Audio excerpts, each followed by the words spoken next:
Supreme court की एक ruling है के Jairam versus Bangalore development authority 2022 volume 12 SCC page 815।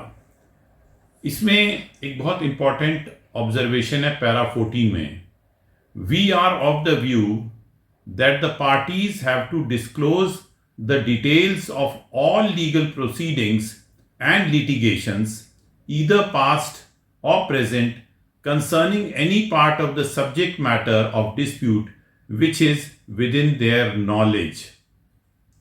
अगर आप कोई याचिका हाईकोर्ट में प्रस्तुत करते हो और उसी मुद्दे पर आपने पहले भी कोई याचिका प्रस्तुत की है तो आपको उसका विवरण देना मैंडेटरी है।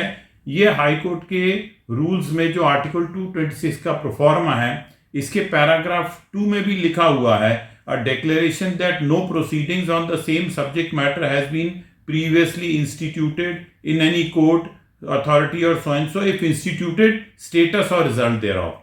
तो इसको छुपा के अगर आप कोई याचिका प्रस्तुत करते हो that is not a good वकालत, not good practice। अब सुप्रीम कोर्ट बोलते हैं ये वाली जजमेंट का हम पैरा 15 पढ़ते हैं।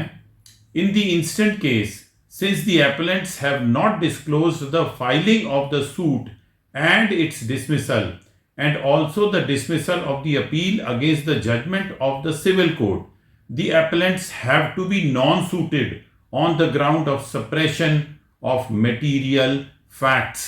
They have not come to the court with clean hands and they have abused the process of law। Therefore, they are not entitled for the extraordinary, equitable and discretionary relief. आप लोगों को ये मालूम होना चाहिए कि हाई कोर्ट 226 में कोई भी रिलीफ देते हुए हमेशा बोलते हैं हाई कोर्ट के जजेस की ये डिस्क्रिशनरी रिलीफ है। अगर आप फैक्ट्स में आपको रिलीफ जो है कि एंटाइटलमेंट है परंतु इस प्रकार का कोई कंडक्ट होता है तो high court can easily refuse. तो प्रैक्टिस फेयर कीजिए, ईमानदारी से कीजिए। All the best youngsters, God bless you.